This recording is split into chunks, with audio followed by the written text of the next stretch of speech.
Hi, I'm Emily, an HR manager at the Grand Plaza Hotel chain.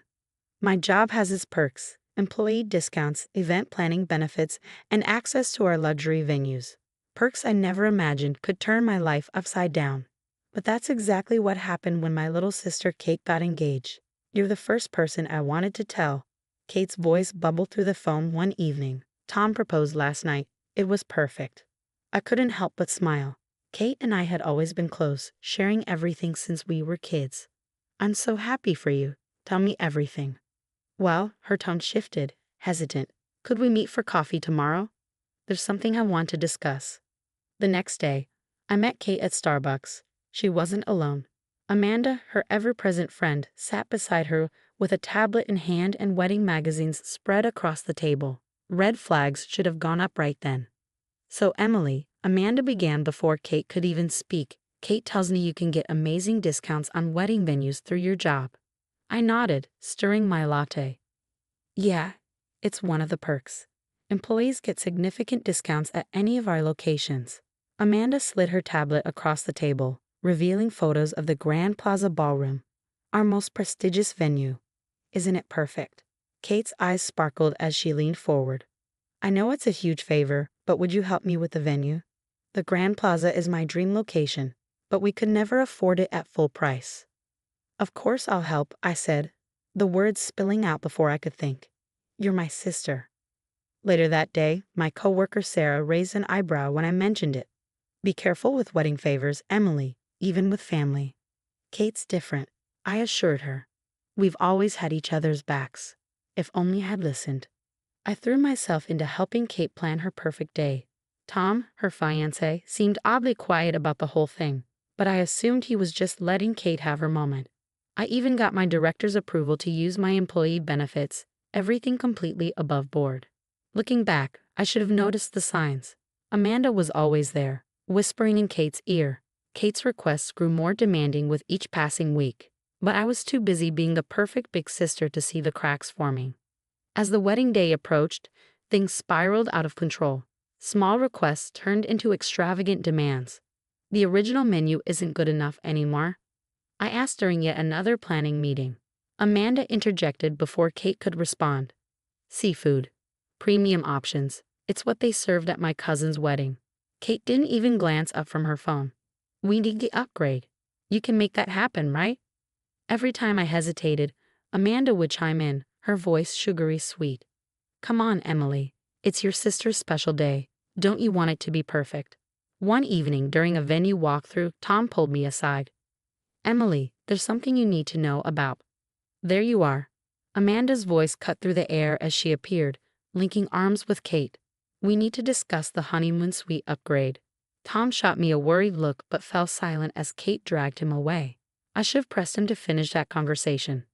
On the morning of the wedding, Kate demanded the presidential suite for her preparations, despite the bridal suite we'd already reserved.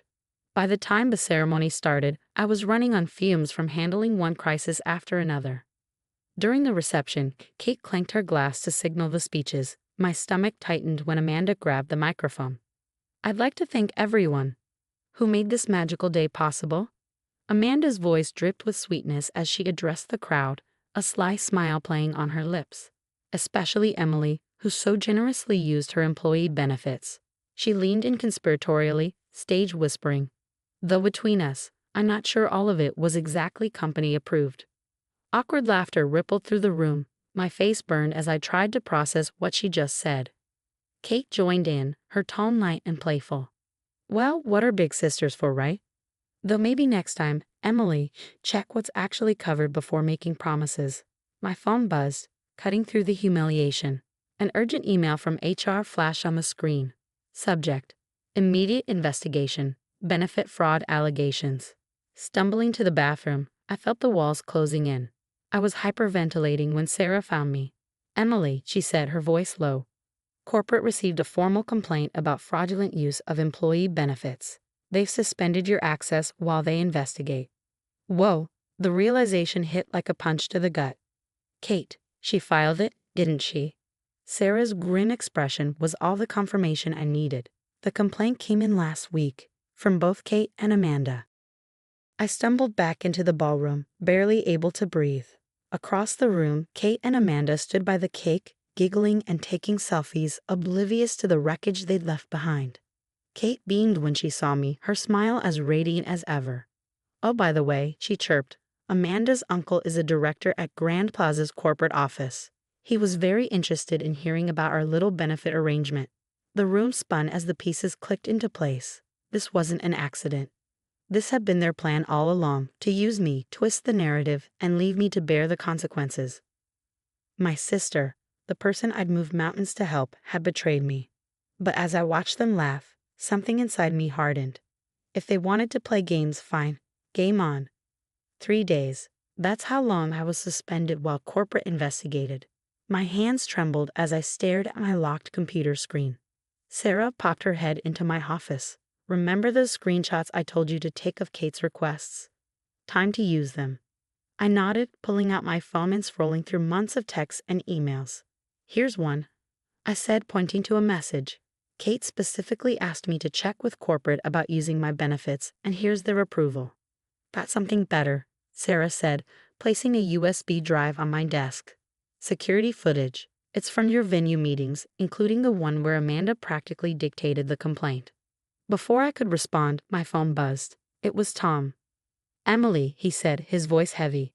"We need to talk. Not over the phone. Can you meet me?" An hour later, at a coffee shop far from the hotel, Tom slid a folder across the table.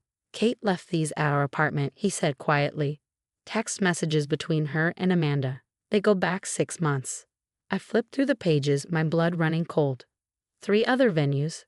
3 other employees who lost their jobs because of them. Tom nodded. "There's more." He hesitated, his voice pained. "Amanda's uncle isn't a corporate director. That was a lie to scare you. But they are threatening to go public with fraud allegations unless the hotel gives them a full refund." "Why are you showing me this?" "Because I'm done watching them destroy people." He sighed. "Kate, she's not the person I thought I was marrying. I've already filed for an annulment." Back at the office, Sarah and I worked late into the night. She pulled records of Amanda's past events at other hotels while I gathered statements from vendors who'd witnessed Kate and Amanda's manipulations. "Look at this," Sarah said, pointing to her screen. "Amanda's previous complaints all followed the same pattern. Find someone to help, claim they offered unauthorized discounts, then threaten to go public unless they get a refund. The difference is," I said, a grim smile forming, "they've never gone after someone who documented everything." By the time we were done, we had everything. Security footage showing Amanda coaching Kate on how to frame the complaint. Email threads proving corporate had approved all benefits. Witness statements from hotel staff. My phone buzzed. An email from Tom. Attached were audio recordings. "Got it," I said, listening to a drunken Kate bragging about the scam at their honeymoon resort. Sarah grinned. "Corporate's going to love this." The corporate boardroom fell silent as I finished my presentation. Every piece of evidence was laid out before them. Director Thompson leaned forward, his gaze sharp. "Let me be clear," he said, his voice measured. "Not only did you have proper authorization for every benefit, but this scheme was malicious and calculated." "But you're saying Miss Amanda Chen has orchestrated similar schemes at other hotels?" Director Thompson asked, his tone sharp with disbelief. "Yes, sir," I replied, clicking to the final slide. "These are statements from 3 other venues where Amanda and her associates filed nearly identical complaints. Each time, they targeted employees who assisted with events and demanded refunds under the threat of bad publicity." Sarah clicked to the next file, and Kate's slurred voice filled the room. "It was so easy. Amanda's done this like 4 times. Emily's just the first family member stupid enough to fall for it." The executive panel exchanged knowing glances. Director Thompson straightened. "Miss Russell, we owe you an apology. Not only are you cleared of all allegations, but we'd like to offer you a promotion. Your attention to detail is exactly what we need in our corporate events division." Later that afternoon, my office phone rang. It was the local police requesting statements about Amanda's fraudulent complaints. Apparently, the other hotels were pressing charges. Before I could process that, my cell buzzed with a text from Tom. "Kate just found out you're not fired. She's freaking out. Heads up, she's on her way." I was reading the official announcement of my promotion when Kate burst into my office, Amanda trailing behind. How dare you? Kate's face was red with fury. You've ruined everything. Do you know what this will do to my reputation? I stayed seated, calm. Your reputation? I asked. You mean your reputation for scamming people who tried to help you? Or your reputation for betraying your own sister? We can fix this, Amanda cut in, her tone smooth and practiced. Just tell corporate there was a misunderstanding. Like you fixed it at the Grand Marquis or the Plaza downtown. I leaned back, watching their faces pale. Those venues send their regards, by the way. They're very interested in speaking with you both. Emily, please. Kate's voice cracked, desperation seeping through. I was stupid. You're my sister. I stood meeting her eyes. No, Kate. A sister wouldn't set me up for fraud. A sister wouldn't try to destroy my career for a refund scam. You're not my sister anymore. You're just another person who tried to take advantage of me and failed. Security arrived, escorting them out as I watched through the glass. Kate was crying, while Amanda frantically made phone calls. Sarah appeared, carrying 2 coffee cups. Just heard Amanda's real uncle. She smirked. Not the fake corporate director. Kicked her out of the family business. Apparently he doesn't appreciate her using his company's name in her schemes. And Kate. Tom's lawyer is having a field day with the evidence. Between the annulment and potential fraud charges, she shrugged. Let's just say her dream wedding turned into a nightmare. I glanced at my new office nameplate, Director of Corporate Events. You know what the best revenge is, Sarah? I asked, sipping my coffee. What's that? Success. And making sure they'd never hurt anyone else again. Through the window, I watched Kate and Amanda leave the building, heads down and defeated. They thought I was an easy target, someone they could manipulate and discard. Instead, they learned an important lesson. Sometimes the people you underestimate are the ones you should fear the most. What would you do if you discovered your closest sibling had been plotting against you for months? Was Emily right to cut ties completely, or should family always get a second chance? Share your thoughts in the comments below.